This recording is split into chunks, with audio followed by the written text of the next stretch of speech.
What up again, Cowboy fans and YouTubers? Making this post a little bit after my original, but I'm going to place this video first. I just saw on the wire that Dallas Cowboys have activated Brandon Knight and Zach Martin off the COVID-19 list. Unfortunately, in the corresponding moves, they had to put Michael Gallup to short-term injury reserve, which is fine because he'll be out possibly up to 5 weeks anyway. But dishearteningly, we added Randy Gregory to the COVID-19 list. Now, he is, asymptomatic, which means he can get cleared before Sunday's game if he goes through the protocols and gets 2 negative tests 24 hours after each other. So it's not the worst thing in the world, but it just seems like one thing after another. But that's a quick update before the rest of this video begins. VA Dallas Cowboy fan, out. What up, Cowboys Nation and YouTubers? It's that VA Dallas Cowboy fan coming back at you. Thank you for liking, sharing, subscribing, and commenting down below. I make these videos for me and you, and they're a little therapeutic. Well, a couple of teams playing tonight, and week 1 of the NFL season will be in the books. The NFC East didn't look all that impressive. The Eagles, let's go ahead and give props to the one team that won. But funny how last year when we beat Atlanta, y'all called it a fluke and that Atlanta was bad and they trashed anyway, and you know, excuse me, and how bad they were. So I'm not exactly going to say you won anything because Atlanta is trash. So you're supposed to beat trash teams, right? That's what you're supposed to do. It's not like they were a powerhouse or a Super Bowl champion or a playoff contender. So congrats, y'all got your win.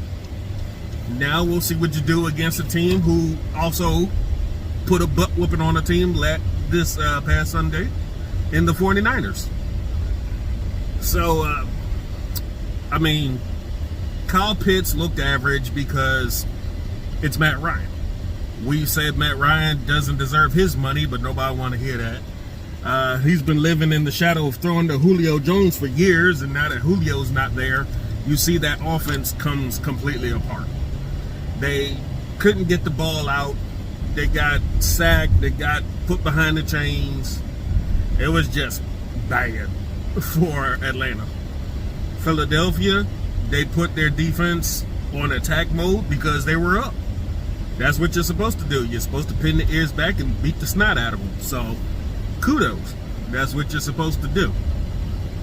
Now, the Giants game, can't say much for those guys.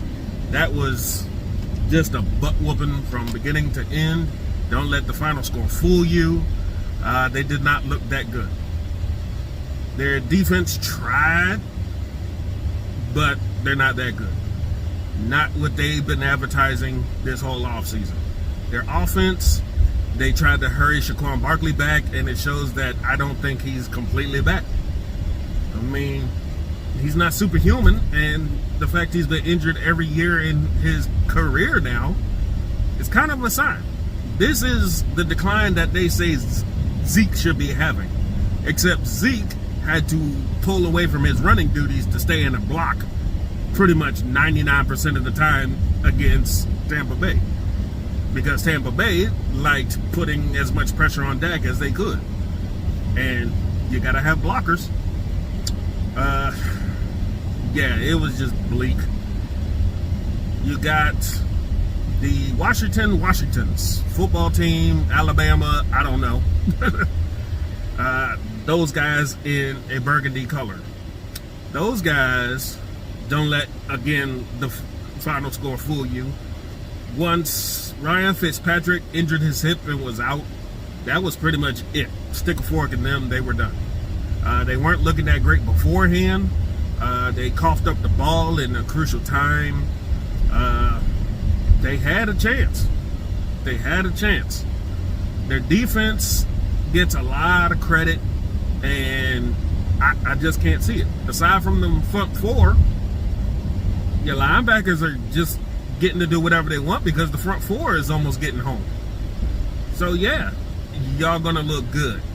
But you see what happens when you got a passer who can surgically strike and take your corners and safeties off. If you're not getting home, what good are you? And it showed. And that's what we did against Tampa. So the guys that are out here saying we should have ran the ball more, you got that same exact example for the Chargers against Washington. They ran the ball, but it was very minimal because they knew they could just get the ball out of their hands quicker and move down the field due to the defense that they were given. So I don't know how Washington's going to move forward. They got a short week, then they take on New York. So rival against rival already. Short weeks. Neither team looked that good, and it's one of those classic cases where somebody's got to win. Unfortunately, it doesn't look good for Washington because if you haven't seen the post, their stadium is literally falling apart where sewage or rainwater or something is literally leaking into the stands. It's not a good look.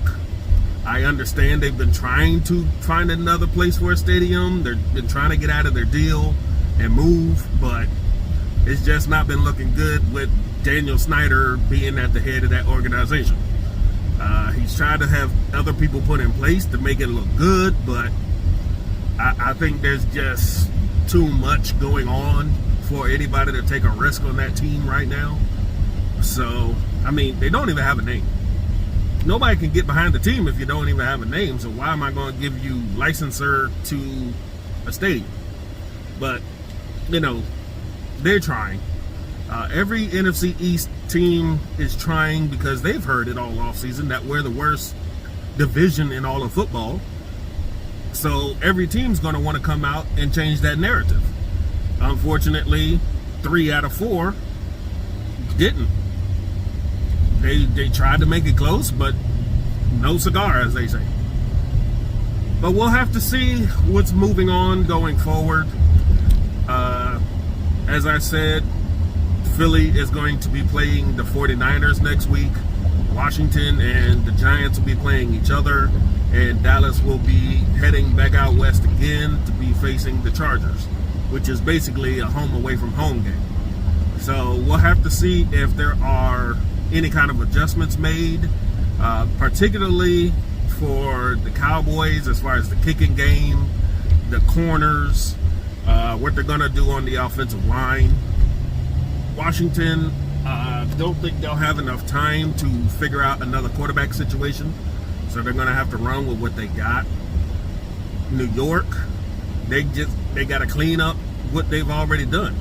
I mean, you got to have these guys healthy and ready to go and not making turnovers in inconspicuous spots. I get a good look at Barkley, because if he's not ready to go, they need another option. Philly, they're just going to try and continue doing the same thing, and if it blows up in their face, then they'll change their strategy. If it ain't broke, then no trying to fix it, right? But that's my look around the NFC East for this week. Everybody's going to be trying to get back to game planning and practice soon. We'll see how the game tonight shakes out. No stakes for us, but still, it's NFL season. It's exciting. It's just something for guys to do for 3 hours. But anyway, that's all I really wanted to talk about today. The news about La'el Collins is still ongoing. There's a lot of stuff that is convoluted. Well, it's all over the place. Nobody seems to know exactly what the heck is going on.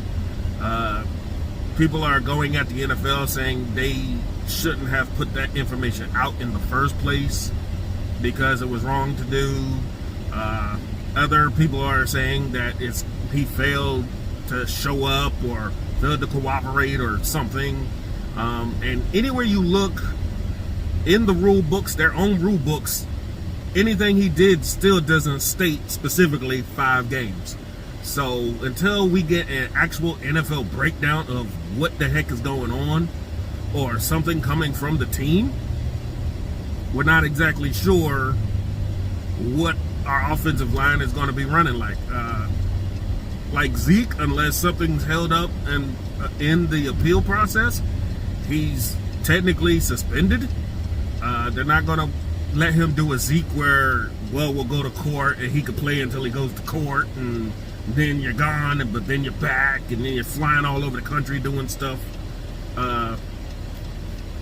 Who knows? But the best 5 that should be trotting out there on the field Sunday is obviously Tyron Smith, Connor Williams, Tyler Biadasz, Connor McGovern, and Zach Martin at right tackle.